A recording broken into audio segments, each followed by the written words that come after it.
Well, thank you very much. We've had already a good meeting. We're going to decide to do a little lunch. It wasn't scheduled, but we are going to do it on the fly because we have a tremendous chemistry together. The Prime Minister of Iraq has been amazing. He won an election that a lot of people didn't anticipate could be won by anybody else other than another person who was not, in my opinion, a good person. Not good for America. I don't think good for Iraq. And I played a role in, it was very important to me to have somebody get in there that can do the job and do it well. And we have a fantastic champion, a new champion. And he won the election very soundly, very conclusively, and he wasn't favored. But by the time they got to know him, he ended up winning. And he's going to be there for a long time. So I just want to say it's a great honor to have the Prime Minister of Iraq with us. He's been a great fighter, and he's been a great fan of America. We'll be discussing that a little bit with you, but they have tremendous oil reserves. They have tremendous potential wealth, and they have tremendous wealth, not only potential. But he's done in a short period of time, he's changed that country so much, especially toward their thinking about the United States. And we have partnerships. Chris was just saying we have tremendous oil partnerships all of a sudden being formed over the last short period of time, and I guess you're going to be announcing them this week or next week, but massive, among the largest.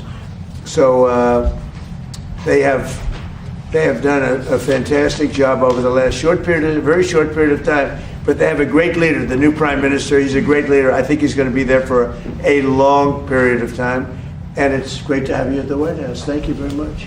Thank you. Thank you. And he's a young man. He's young and he's handsome, which I don't like. I'm not happy about it. شكرا جزيلا. لقد عقدنا اجتماعا جيدا وقد دعوته إلى وجبة الغداء، وهذا لم يكن ضمن البرنامج والجدول الذي اتفقنا عليه، لكن هنالك كيمياء عظيمة بيننا وبينهم. رئيس الوزراء يقوم بعمل رائع. أنا لم يتوقع أحد أنه سيفوز في هذه الانتخابات، لكن المرشح المضاد له كان شخص لم يعجبني ولم تكن لديه آراء جيدة تجاه أمريكا، لكن كان من المهم جدا لي أن تفوزوا أنتم في هذه الانتخابات، وأنتم تقومون بعمل رائع جدا. والآن لدينا فائز جديد لم تكن حظوظه كبيرة، لكنه مع ذلك نجح في هذه الانتخابات. هو شرف عظيم بالنسبة لي أن أستضيف دولة رئيس الوزراء هنا في البيت الأبيض. هو محارب عظيم، وهو أيضا من المعجبين بأمريكا والولايات المتحدة. العراق طبعا دولة غنية لديها كثير من الاحتياطات النفطية، وهي دولة مليئة بالثروات، وفي وقت قصير تمكنتم من القيام بالكثير وتغيير، على الأقل تغيير شعور العراقيين تجاه أمريكا. وكما قال كريس وزير النفط وأشار إلى ذلك، أن هنالك صفقات تجارية كبيرة في مجال النفط سوف يتم الإعلان عنها هذا الأسبوع. أنتم تقومون بعمل رائع وقمتم بعمل رائع خلال وقت قصير. رئيس الوزراء طبعا هو أيضا قائد عظيم، وأعتقد أنكم ستخدمون في هذا المنصب لمدة طويلة. طبعا أنتم في مقتبل العمر أنتم شاب أيضا ووسيم، وهذا طبعا لا يعجبني، لكن مع ذلك يشرفني أن أستضيفكم هنا. Please, Mr. President. Thank you. أشكر حفاوة الاستقبال إلى فخامة الرئيس دونالد ترامب. Thank you for the warm welcome by His Excellency President Trump. وهذه هي زيارتي الأولى This is my first visit إلى الولايات المتحدة to the الأمريكية. United States of America. فهذه الزيارة لم تكن زيارة عابرة، This visit was not just like any visit, وإنما زيارة إعلان الشراكة اقتصادية. rather it's an announcement of economic partnership تحدثت مع فخامة الرئيس. where I talked to His Excellency. 30/9 سوف تخرج القوات By الأمريكية، the 30th of September, the U.S. forces will be out of Iraq, وسوف تدخل الشركات الأمريكية. while the U.S. companies will be inside Iraq. ودائما تخلق العلاقة المجتمعية هي الشراكة الاقتصادية وليس العسكرية. While the social relations is about like economy, it's not like about like military relations. أنقل تحياتي I would convey my greetings من أقدم حضارة في from العالم the oldest civilization in the world إلى أكبر قلب اقتصادي to في the العالم biggest وتكنولوجي. economic and technology heart in the world. وأكرر شكري إلى فخامة And I الرئيس على حفاوة reiterate الاستقبال. my thanks to His Excellency the President for the warm welcome. Good. Well, thank you very much. Mr. President. Thank you, Please. Mr. President. I have a question for the Prime Minister. Go ahead, One please. to you, sir. If you allow me, I'm going to answer in Arabic. سمو سعادة رئيس الوزراء، هناك طلب أمريكي لحصر سلاح الميليشيات بيد الدولة وكبح جماح إيران وعدم مهاجمة دول الجوار. هل هذه أهداف يمكن أن تتحقق قبل سبتمبر؟ And Mr. President, if I may, Who are you with? I'm with Al Arabiya. I cover the Middle East. I'm a White House correspondent, but I'm the foreign Okay. Sir, is the military attack on Iran, is this a strategy to bring them back to the table? Or is it to degrade them so the regime will eventually fall? Well, we don't think we need the military there anymore. You know, it's a very a big operation. And what we do have is the oil companies are all going in now, and they're doing partnerships with Iraq, and they're getting along very well. The relationship is a whole big relationship where we don't need the military there. We're there to help them. We're there to protect them if need be, but we don't think that's going to be necessary. And their primary, I consider an opponent. They might have considered a friend, but I consider that an opponent was Iran, was a big burden on Iraq because they were the bully of the Middle East, as you know. And we were just talking about that, but they're not going to have that problem anymore because Iran has been very much destabilized, and really their military power is just a tiny fraction of what it was just 4 months ago. So they're not going to have that problem. I think that it's really, in a sense, it's given them freedom to do what they have to do. And I think that's one of the reasons that our oil companies are going in there at levels that have never been seen before. So. You want to answer? Yes, answer the question, sir. شكرا جزيلا على السؤال. Thank you for your question. ابتداء في منهاج الحكومي According to the program of the government, هو حصر السلاح بيد الدولة، is to restrict the possession of weapons to the state. وهذه نقطة أساسية And this is a basic point. ولدي قرار بها غير قابل للخيار. And this is like a decision, it's not an option. تم استلام We received أسلحة كثيرة من قبل بعض الفصائل، weapons by different factions, واللي يسلم سلاحه and whoever surrender his weapon ويتحول إلى جهة سياسية ومدنية. turned into like a political or civilian. من ناحيتنا سيتم التعاون معه. We will cooperate with them. بعد 30/9 After the 30th of September, لا حاجة لوجود أي there's فصائل، no any need for the presence of any faction, لكون الفصائل because factions هي حاجة وليس مهنة، is a need, it's not a profession. وماكو مبرر لبقائهم بعد There's no 30/9. any justification for their existence after the 30th of September. إن شاء الله نهاية هذا العام أو بداية So العام hopefully القادم by the end of this year or by the beginning of the next year, سوف نعلن أكبر مؤتمر، we'll مؤتمر announce السيادة الوطني. the sovereignty conference is the biggest conference in the region. قرار العراق بيد العراقيين، The Iraqi decision is by the hand of the Iraqis only, وقواتنا الأمنية قادرة على حماية and أراضيها. our security forces are capable of protecting their borders. بعد So 30/9 after the 30th of September, لا نسمح لأي جهة تحمل سلاح خارج we نطاق الدولة. never accept for any entity to carry weapons outside the control of a state. Thank you, President Trump. I have two questions. I was wondering if you could explain your changing thinking on Strait of Hormuz, applying a 20% fee. How did you get to the decision you just Yeah, announced? so when I put that out yesterday, 'cause we've been doing that for many, many years, it was never fair to me that we would be guarding the strait when we basically don't take anything, we don't need the oil at all. And it wasn't important for us, but it was important for allies, it was important for people that we get along with very well, including the major Gulf state countries. So I put it out yesterday, I thought it was good. I was called by different people, different countries, kings and emirs and all of the people that we all know and we all love, and they've been very strong partners. And they said, we'd love to do it a different way. We'd love to invest in the United States with billions and billions of dollars and continue our record setting, because there's never been a time like this with the United States, with the factories, with the plants, with everything else. And we would like to invest tremendously in the United States as opposed to charging a fee. And I like that actually, because I don't think anybody should be able to charge a fee for the strait or for any other straight relationship in terms of other sections of the world. I don't think anybody should be really in that position. But we were doing it as a reimbursement. The Gulf states are going to invest a tremendous amount of money into the United States, and that was very satisfactory to me. I think it's actually much better. If I could also ask, are you aware of why the FBI is looking into Senator Graham's death? Have you gotten any updates on why they were at his home? Well, I don't know why, because I think, he had a problem. His father had a very similar problem, as you know. It's very unique. At first I heard it was clogged arteries, because he did have clogged arteries. He had a problem with that. He was, I wish he took better care of himself. I say, you can solve that problem, but what happened is actually something that's very hard to detect. It was not related to any blockage. It was a totally different thing. And supposedly, and I've watched all the medical reports, I've had the doctors from the White House come in and explain what happened. And this is something that is almost undetectable.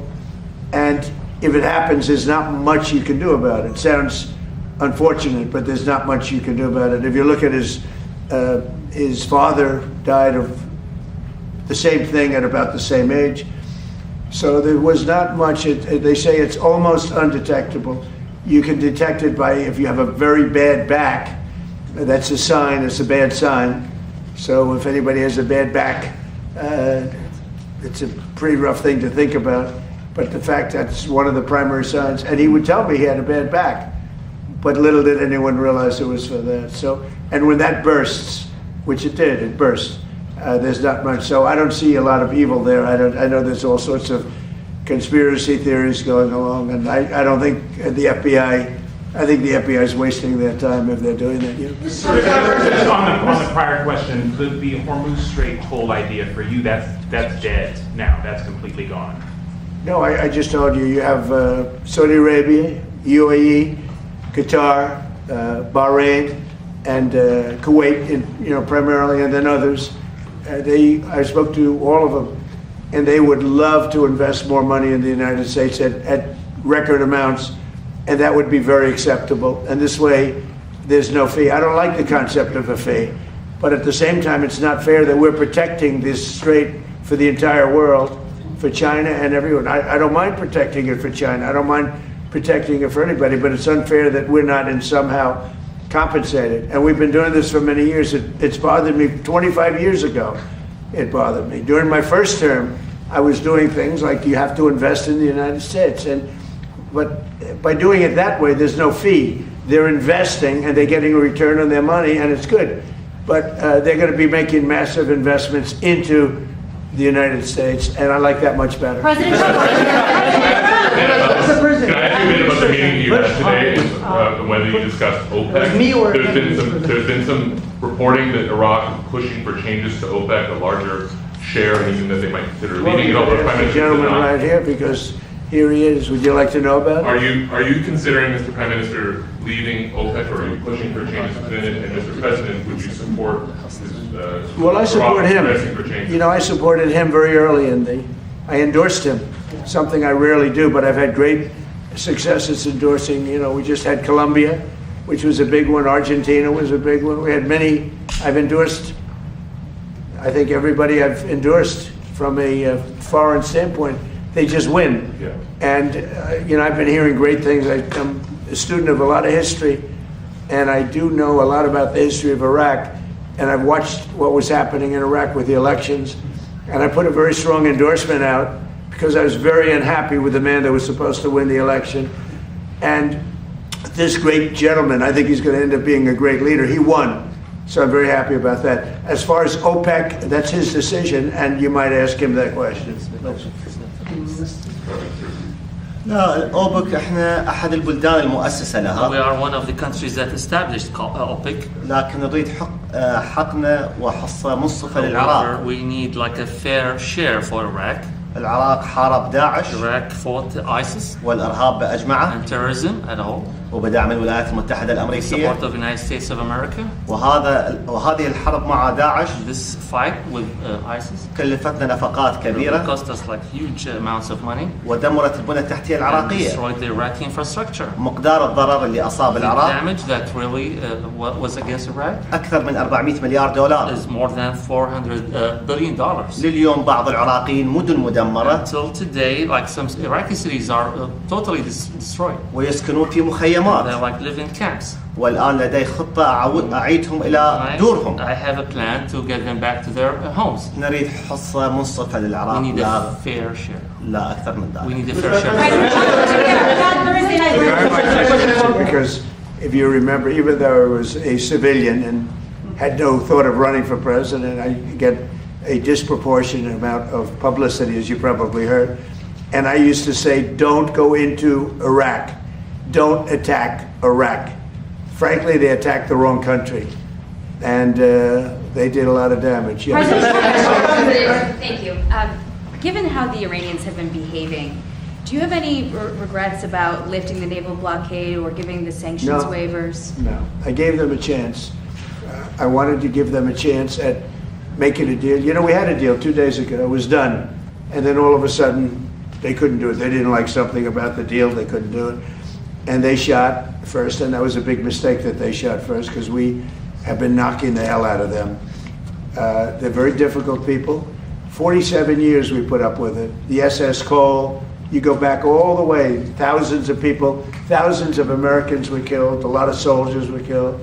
A lot of soldiers are walking around or not walking around. I mean, they've been so badly injured. The arms, the legs, the face, with the Soleimani, with the bomb. They call it the roadside bomb. Most people call it the roadside bomb. It's a disaster. And I killed him in my first administration.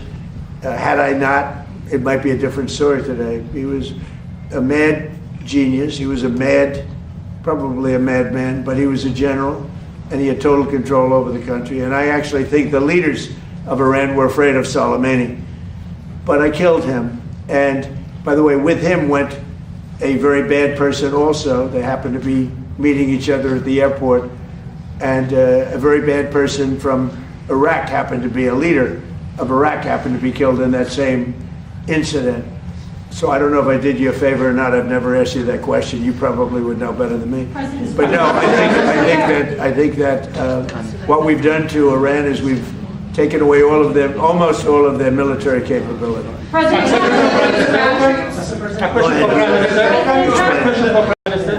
Explain. He has to hear that. Go ahead. هو بيسأل عن قاسم سليماني وانه كيف تم قتله على يده في الولايه الاولى له في عندما كان رئيسا للولايات المتحده. فالفكره هو طبعا كان شخص ذكي جدا وعبقري لكنه كان شرير بنهايه المطاف. وفي حادث استهداف وقتل عراقي كان في صحبته، كانوا يلتقوا في مطار في العراق في بغداد. فهو بيسأل هل هو كان عملكم خدمة أم لا؟ ما هي النظرة بالنسبة لمقتل سليماني؟ أنا في ذاك الوقت لا أمارس السياسة. At that time I was not in politics. وأريد كل جيتي نتحدث عن المستقبل إيش راح نسوي. In my visit, I'd like to talk about the future. شبعانين من ماضينا القديم. Now, like we are fed up with the past.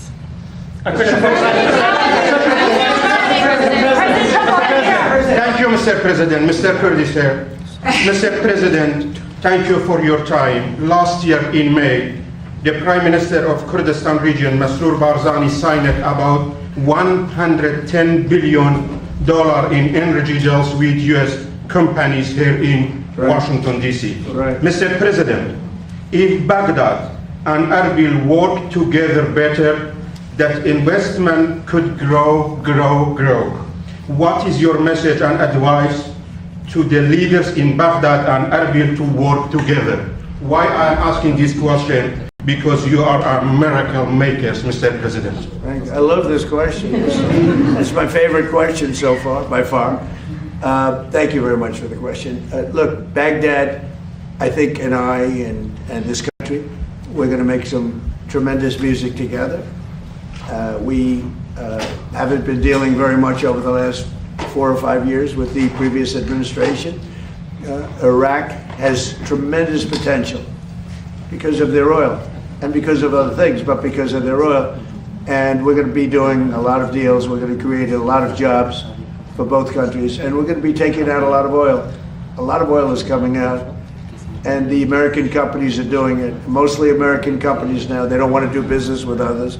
They want to do business with America, and that's good. And that's one of the reasons that I felt so strongly that this was going to be a great prime minister, and I fought for that. How would you describe your relationship with Kurdistan regional government at this time? Because Prime Minister yesterday had a statement and fully support you.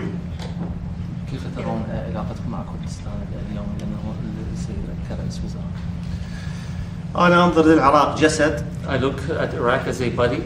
وكل رقعة جغرافية في العراق هي عضو من جسدي. Each part of Iraq is part of my own body. فما راح أميز عضو عن So آخر. I would never distinguish between any organ. ولا يمكن أن أقطع جزء من جسدي بيدي. And I cannot cut off any part of any organ from my own body. كردستان جزء مهم من العراق. Kurdistan is such an important part of Iraq. لا يختلفون عن البصرة وعن المحافظات No الأخرى. different than Basra and other provinces. But because such nice things were said about him, that means he likes the man that said those nice things. Thank you so much, Mr. President. I have a question for you, and I have a question for Prime Minister. The first question, Mr. Prime Minister, why did you choose United States as your first trip abroad? And what steps, concrete steps, do you take when you go back to Iraq to make sure that the agreements you are reaching in Washington, D.C. implemented? أنا ورثت بلد ثقيل. I inherited such a heavy burden country. وأنا كماجستير مالية. I have a master's degree in finance. حللت الوضع الاقتصادي للبلد. I analyzed the economic situation of the country. هذا الثقل يراد معي شريك استراتيجي يحمله معي. With this burden, I need such a strategic partner to really lift this burden. وأهم شريك استراتيجي في العالم. The most important strategic partnership in the هو الولايات world المتحدة الأمريكية. is the United States of America. فلم تكن زيارتي عابرة أو من فراغ. It wasn't just like any visit or I came out of. ولم تكن عاطفية وإنما عقلية. It's not emotional. It's about my.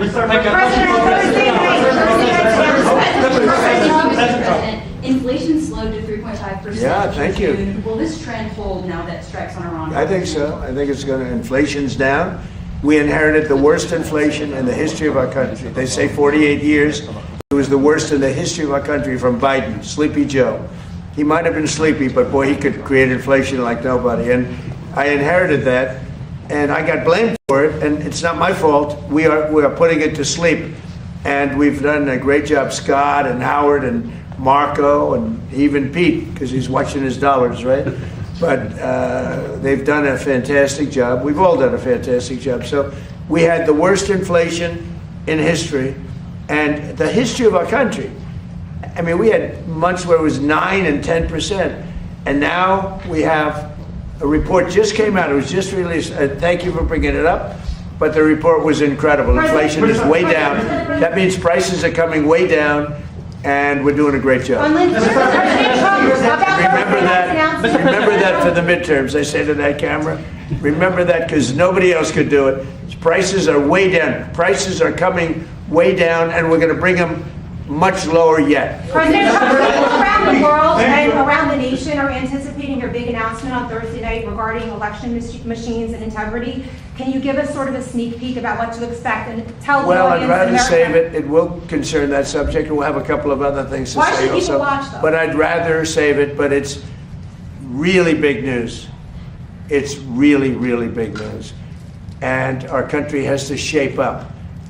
But that's what we're going to be talking about Thursday is it doesn't get bigger because without free and fair elections, you don't have a country. We'll be discussing other things too, but it's going to be a very big announcement. Yeah. Mr. President, your administration pushed hard to shape Iraq's leadership and tied U.S. support to disarming Iran-backed factions. With the September 15th deadline weeks away, what happening in Baghdad misses it? And does the U.S. troops withdrawal from Kurdistan region still proceed on schedule? I think everything's on schedule. We have a great, here we are. I mean, we're right now, I even called for a lunch that wasn't scheduled, okay? So in that way, but no, I don't think I've ever done that where we didn't have lunch. I said, let's have lunch. You know why? Because I like them. At least a lunch. I like them. So I think that's all going to work out very well. Yeah. Sir, do you want this Russia sanctions bill signed within the next week or two, and will you sign it? Well, I know that Lindsay wanted it very badly. I think they may be adding Iran to it.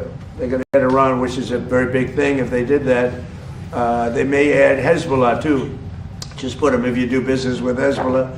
So we're looking at that, but they're seriously thinking, and this is in honor of Lindsay. This was his thing. He wanted this more than any other thing. You know how he felt. And there's a good chance that it gets done, but they'd like to add Iran, and they'd like to add Hezbollah to it. That's what I'm hearing. So. And if that means secondary sanctions on China, India, Europe... Well, we'll have to look. That hasn't been discussed. Mr. President, Mr. President, my question for you, the Prime Minister, al-Zaidi, has launched a campaign to bring weapons held by militia under the control of the state. How does your administration support him to accomplish this vision? And my second question, how do you envision the future relations between Kurdistan region and Iraq? I think everything is going to work out. I think the Middle East, believe it or not, is coming together. We're getting rid of the bully of the Middle East. Iran was the bully of the Middle East. They bullied Iraq. They bullied every country. There was fear all over the Middle East with other countries. I understand that, but there was fear. But there's no fear anymore because their military capability has been knocked to hell, and there's no fear. I think the Middle East is coming together like it's never come together before. You can't have a dominant factor like Iran that would kill 52,000 protesters. You know, they killed. Nobody likes talking about that. I don't like talking about it. They killed 52,000 protesters. So the bottom line, all regions, I believe, are coming together. And I think this is going to be one of the great leaders right here. It's going to be one of the great leaders in the Middle East. Go ahead, please. Just explain that, please. أعتقد إنه الآن الشرق الأوسط قد تم ترتيب أوضاعه لأنه إيران ضعفت الآن وهي كانت تتنمر على الجميع، فالآن انتهى هذا الدور ولا يمكن أن نسمح لقوة واحدة أو بلد واحد بأن يهيمن على كامل المنطقة. يعني الناس يغفلون عن أن إيران كذلك، الحكومة الإيرانية قتلت 52,000 متظاهر في إيران. طبعا نحن لا يمكننا نحن لا نتحدث عن ذلك، وأنا نفسي يعني أنا الرئيس أكره أن أفكر في هذا الأمر، لكنهم كذلك. والآن انتهى هذا الدور ولم يعد لإيران أي دور في التنمر على أي من جيرانهم. I think we could go into this for a long time, and the bottom line is that we have a fantastic relationship with many countries now. I just came back from NATO. Many of you were there, and you saw how that worked out. It was a phenomenal. It was a love fest, to be honest, and they love the United States. They even like me, but they love the United States. And we're going to cut costs there by hundreds of billions of dollars, maybe. But the NATO event was incredible. Today's event is incredible. This is a potentially really great country, and many people would say it's a great country. We're helping it. We want to help it. We have a fantastic relationship with the new Prime Minister. He's a strong person. He's a very brilliant guy. He's very much acknowledged, or he couldn't have won that election. That was a highly competitive election, and he went out and won, and it's a big story. I mean, it's a big, big story. And I just want to say that the United States has never done better. We're doing well. You know, more people are working today in the United States than at any time in history. We have more things being built. Factories, plants, AI, automobile plants are being built at record numbers, more than we've ever had ever before. The tariffs have been used very judiciously and properly, and companies are pouring in, and countries are pouring into this country to build factories, because when they build them, they have no tariffs. And we have numbers, $19.2 trillion. As an example, under Biden, it was less than $1 trillion for 4 years. We're at $19.2 trillion for 12 months. Nobody's ever seen anything like it. Our relationship with Iraq is, I would say, it went from being not so good to being outstanding. And we're going to have a long-term relationship with Iraq. We're going to have a long-term relationship with a man that will be a great leader. Mark my words. I knew what I was doing. This man is going to be a great leader in the Middle East, beyond Iraq. His influence is going to spread all throughout the Middle East, and we're very happy about it. And we're very happy to have you with us. Thank you very much. Mr. President, now that you're the Prime Minister. I just want to, I don't think there's anything much else you can ask us. This is a very important meeting. It's something I've never done before. No lunch was scheduled. I said, let's have lunch. I've never done that before. Sometimes we'll have a lunch scheduled, but I've never done this, right, Susie? This is a first. So I have no idea what we're going to be eating, but it'll be fine. But we're doing it because we like the people that we're with. Thank you very much.